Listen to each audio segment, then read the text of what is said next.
Le magazine de l'économie, produit et présenté par Zeki Azak et Tahar Almi.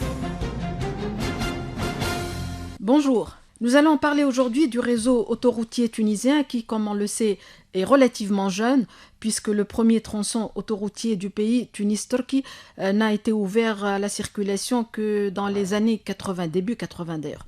Depuis, d'autres autoroutes ont vu le jour. Ce réseau répond-il à la demande? Quels sont les principaux obstacles qui retardent son développement? Le réseau autoroutier tunisien tient-il la route? Notre invité est M. Slim Karaborni, PDG de Tunisie Autoroute, avec qui nous allons scruter aussi les horizons du réseau autoroutier tunisien. Un état des lieux, Sir Karaborni, s'il vous plaît, de ce réseau. Combien de kilomètres nous avons? Quelle est l'intensité du trafic journalier sur ce réseau, etc. Merci tout d'abord de votre invitation. Je voudrais commencer par l'état des lieux de la société Tunisie Autoroute, qui a débuté ses activités depuis 1992. Elle a commencé par un axe routier qui s'est développé entre Tunis et Mseken, qui contient à peu près 140 km, sur un tracé de 140 km.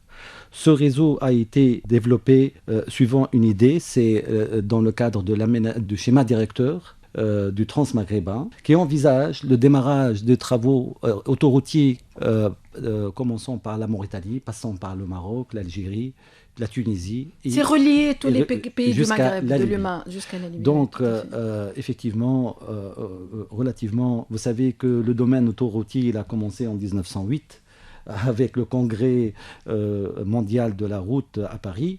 Et en 1981, la Tunisie, elle a fait l'ouverture de la première section, comme vous voulez. C'était Tunis-Turquie. Oui, Tunis-Turquie, sur un tronçon de 30 km. 30 km, oui. Donc, à partir de là, la STA elle a achevé les travaux de la route A4 sur pratiquement 51 km. C'est Tunis-Bizerte. Elle a été achevée en 2002. Puis, on est passé en 2005 par l'axe A3, Tunis-Mjaz-el-Bab-Oued-Zarqa, sur 67 km. Passant à un sud, disons, de Sousse, de Mseken jusqu'à Ljam, et de Ljam à Sfax, c'est exactement 98 km, qui ont été achevés et mis en service depuis 2011. Au total, aujourd'hui, maintenant, nous en sommes à combien? Nous sommes à peu près à 375 km d'axes autoroutiers en exploitation. En exploitation. Oui, d'accord. S'il vous plaît, vous employez combien de personnes? Nous avons un effectif actuel de l'ordre de 1361 personnes. Et ça, c'était à la date de 2013? Ça, 2013. C'est à la date de 2013. Et l'année dernière et l'année d'avant? Alors, l'année dernière, on était à 1200, je crois, 93 personnes. Il y a eu effectivement la régularisation de certaines situations. Oui. C'était dans le cadre de la régularisation. Ça, c'est ce qui est remarquable. Écoutez, notre problème, c'est que quelle est la forme juridique de la société? La forme juridique de la société, c'est une société anonyme. Oui. Publique. Publique. À 100%. Alors, je peux vous répondre, c'est une société qui appartient à l'État, oui. À concurrence de 98,91%. Donc, pratiquement à 100%. Donc, 100%, oui. le reste, c'est... Sous la tutelle du ministère de l'Équipement. Sous la tutelle du ministère de l'Équipement et de l'Environnement. Oui. Et Zaki, tout à l'heure, vous a posé une problématique. Pourquoi ça bloque? Au fait, ça bloque... Je parle du point de vue des extensions. Des extensions autoroutières. Oui, bien sûr. Je ne crois pas que ça bloque. Du fait que nous sommes en train, sans être trop, comment dirais-je, discret, je crois que depuis la Révolution, depuis 2011, de 2011 jusqu'à 2013, nous sommes sur deux fronts. Nous sommes en train d'achever l'axe autoroutier de A1 Sud. Et c'est-à-dire, nous avons engagé les travaux... avec quel fric, avec quel argent, je vais vous répondre. On est en train de développer un axe Sfax-Gibbs. C'est un axe qui coûte exactement dans l'ordre de 817 millions de dinars. Avec quel fonds? C'est le fonds de la BAD. C'est le Banque africaine de développement. Oui. Donc c'est des emprunts? Oui. Et c'est des emprunts extérieurs. Oui, Merci. vous savez... Je vais revenir sur ce point particulier. Toutes les réalisations qui ont été faites, d'accord, ont été financées sur la base de prêts de l'État. D'accord. Oui. Extérieur, bien entendu. Ce qui, entre parenthèses, Oui. vous convenez que ça alourdit la charge de la dette tunisienne vers l'extérieur. Ben oui, puisque si on emprunte à l'extérieur, on va rembourser à l'extérieur. Vous savez, les emprunts extérieurs se font dans des projets.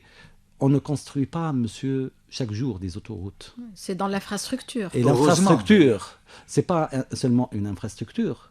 Vous savez, réaliser un axe routier, c'est un axe d'investissement. C'est un vecteur Bien de sûr. développement économique. Tout à fait, oui. C'est une participation Oui. au développement durable, monsieur.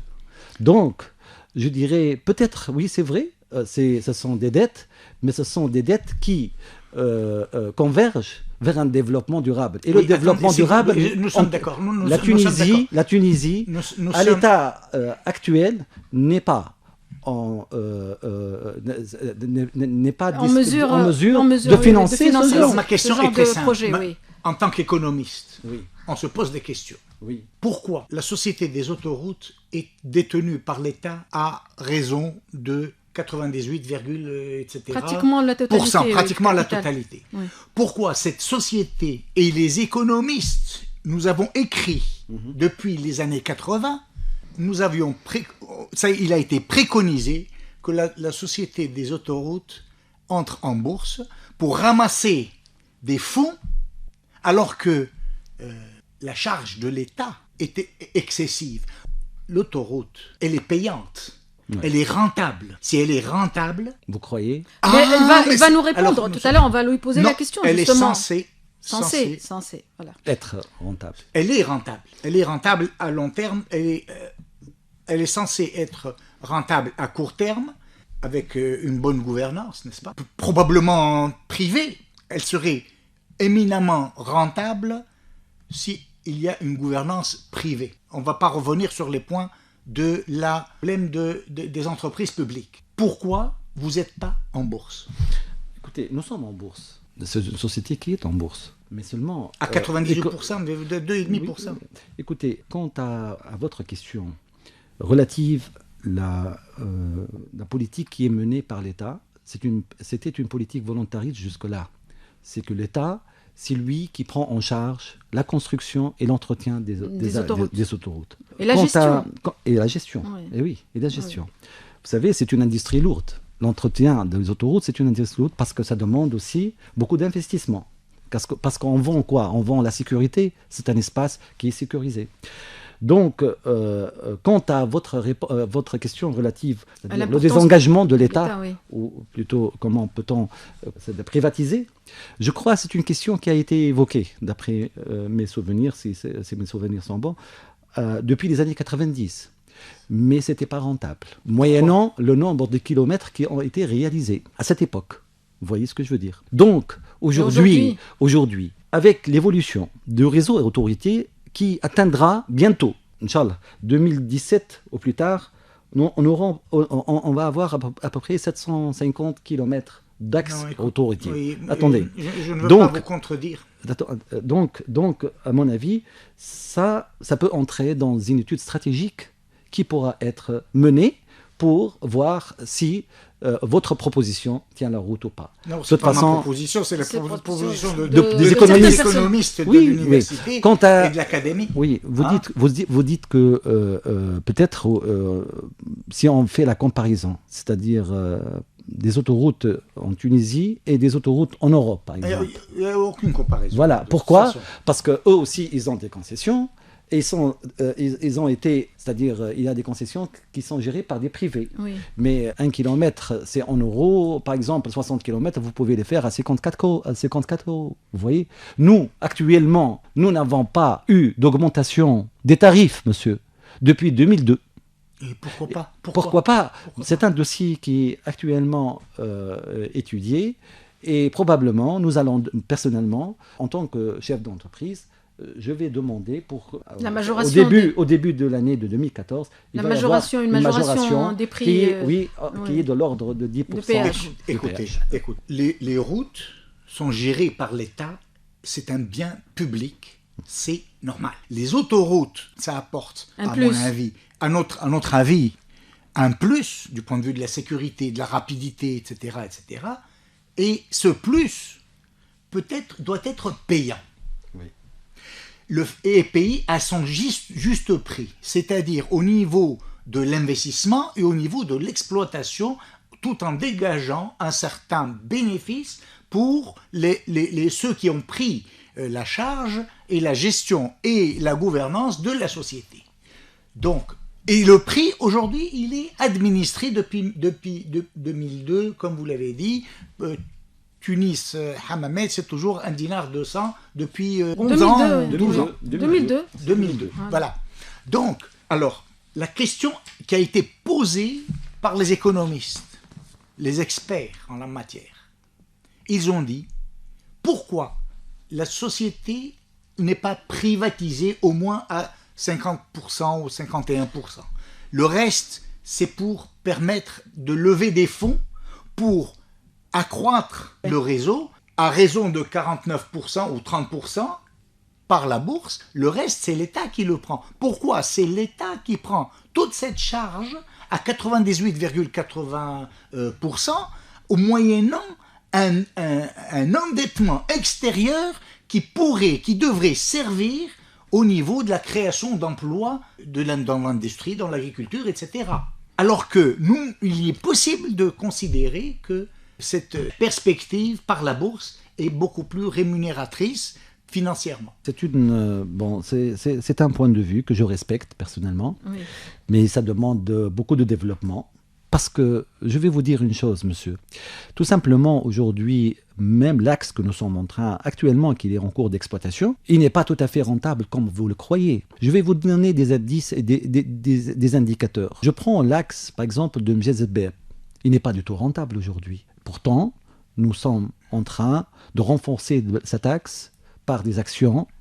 Et pour quelle raison Parce le réseau est que, vous déficitaire. savez, on ne s'adapte pas facilement, madame, à un réseau autoroutier. Ça fait partie aussi de l'étude qui a été menée avant. C'est-à-dire les gens n'utilisent pas, n'exploitent pas cette autoroute. Aussi, il faut dire que le Tunisien, à mon avis, il constate que les prix sont élevés par rapport au prix du carburant. Il dit, voilà, je fais un déplacement, ce déplacement me coûte tant en carburant et me coûte tant en droit de passage, de droit de péage. Donc, ça fait une somme. Pour lui, il n'accepte pas ces prix. Si aujourd'hui, cette tarification n'est pas acceptée, je me pose la question qu'avec les privés, comment on va être développé. C'est pour cette raison que je dirais que ça mérite beaucoup de développement. En tout cas, on doit réfléchir. Je crois, oui. pour la société de Tunisie Autoroute, elle est en période d'investissement pour construire ces autoroutes, ces axes routiers. Et le temps, peut-être, il est venu. Et ça a été évoqué par le ministère de tutelle. Il y a à peine 1 mois et demi, le ministre a donné, disons, ses instructions pour mener une étude stratégique du sort de la STA, probablement dans cette perspective de privatisation, l'ouverture d'une partie de son capital, entre autres. Et est-ce que tous les tronçons de tout le réseau autoroutier sont déficitaires ou il y a que celui c'est des tronçons, Tunis suivant des tronçons. Non, il y a des tronçons qui sont rentables. Oui, bon, plus ou moins. Il y a le seul tronçon qui est rentable, c'est Mourneg Hammamet. C'est tout. Il faut le dire. Bon, pour le reste, ça se développe petit à petit, mais vous savez, c'est l'appétit vient en mangeant, je crois. Je crois aussi que nous devons aussi développer nos moyens technologiques de péage aussi, et aussi, ils sont assez lents, là. Je crois il faut mener aussi une politique aussi avant-gardiste pour que les gens adhèrent aussi au réseau autoroutier en rendant la vie plus facile, moyennant des cartes d'abonnement. On est en train de travailler sur ce genre de produit pour que les gens soient plus près de l'autoroute que des axes routiers. Donc, nous sommes en train, c'est parmi nos priorités, d'ailleurs pour 2014, nous envisageons le plus possible que les usagers des routes viennent chez nous comme clients. Nous avons besoin de cette clientèle. Aussi. Et quels sont vos projets immédiats, en cours et dans le proche avenir? Voilà, nous avons lancé déjà, il y a à peine un mois, la construction de Medni Rasejdi. C'est un axe qui est très important. C'est un projet, qui sera achevé dans 36 mois. Et nous allons lancer d'ici le fin décembre le tronçon Gebs-Medni.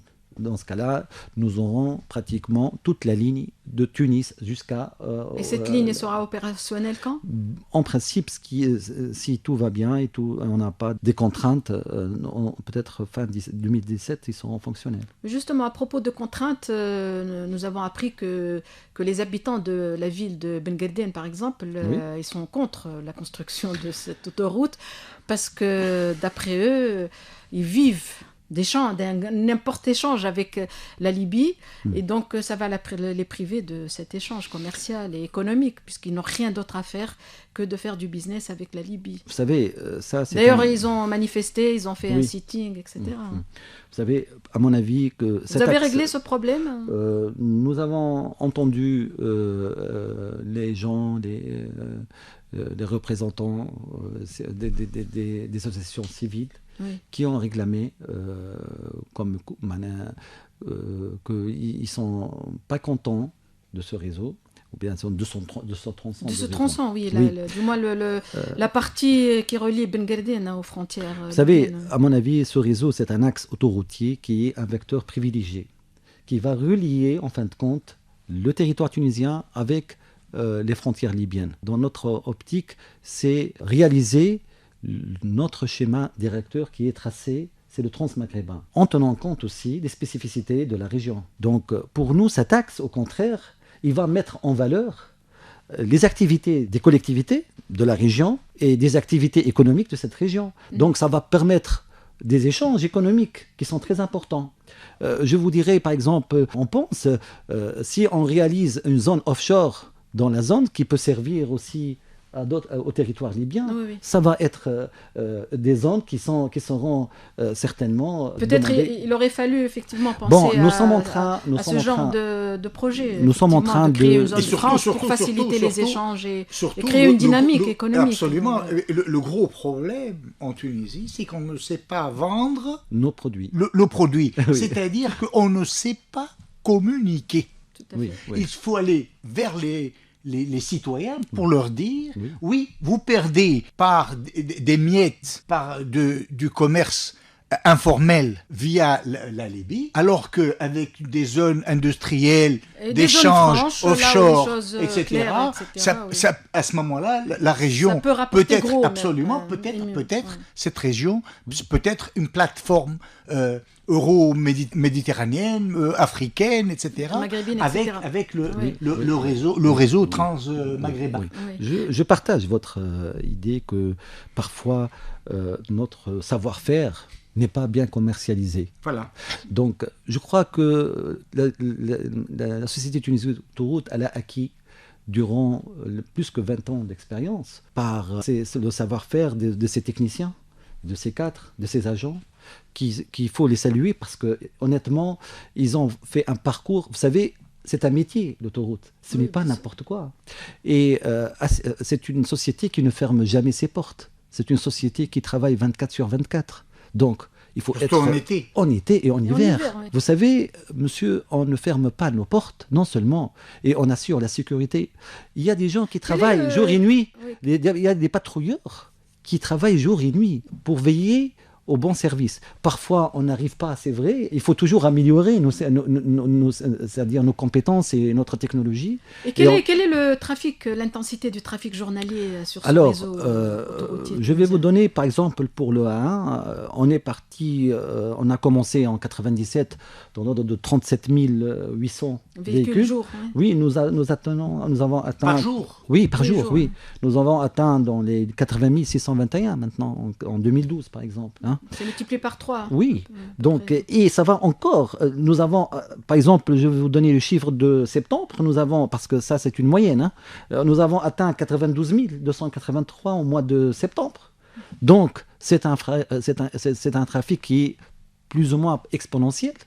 Donc, je crois avec les liaisons des autres tronçons et en allant vers l'axe de Tunis vers la Libye, les frontières libyennes, et aussi avec l'axe ouest. Justement, vous avez des projets sur l'ouest, sur tous ces gouvernorats. Dans les gouvernorats, nous sommes en train de travailler. De l'ouest, centre-ouest et tout l'ouest de la Tunisie. C'est un autre axe. Je vais vous en parler si vous voulez. Mais nous sommes en train de développer, c'est pour cette raison, je vous ai dit tout à l'heure, pendant ces 2 ans, nous sommes en train de travailler sur 2 axes qui sont importants. Atteindre la liaison frontalière avec l'Algérie et avec la Libye. C'est une chose qui n'est pas simple. Avec les frontières algériennes, il nous reste que 70 km. C'est le seul tronçon qui sera plus coûteux parce qu'il s'agit... le relief. Oui, le relief, des tunnels, etc. Donc, par conséquent, écoutez, lorsque je vous ai dit tout à l'heure, c'est une industrie lourde, chose qu'on doit atteindre, je crois, dans la décennie qui suivra. Parce qu'on ne doit pas aussi cacher qu'on accuse du retard là-dessus. Bon, on accuse de retard. En matière d'autoroute. Vous savez, on ne trouve pas très souvent, nous avons des problèmes de financement. Voilà. Et le financement, oui, c'est vrai. Parce que, écoutez, un tronçon autoroutier, c'est des centaines de millions de dinars. Oui. Et en dehors de ces problèmes de manque ou de financement, ou les financements qui ne suffisent pas à tous ces projets et investissements, quels sont les autres obstacles rencontrés par...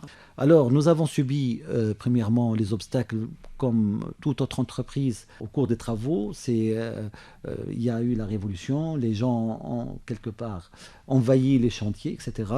Nous avons pu absorber avec la coopération des entreprises sur place ce genre d'obstacles, mais aussi il y a les obstacles fonciers, parce qu'il s'agit bien de dégager des emprises foncières. C'est une ingénierie foncière, moi j'appelle. Ce n'est pas chose qui n'est pas facile, parce que ça demande de l'argent, ça demande du temps et aussi d'allègement de procédures administratives. Chose qui n'est pas très réussir à convaincre les propriétaires aussi. Oui, et le temps d'attente. Or, vous avez un compteur, on démarre le chantier et il faut dégager des emprises pour arriver au délai contractuel et au rythme qui a été défini préalablement.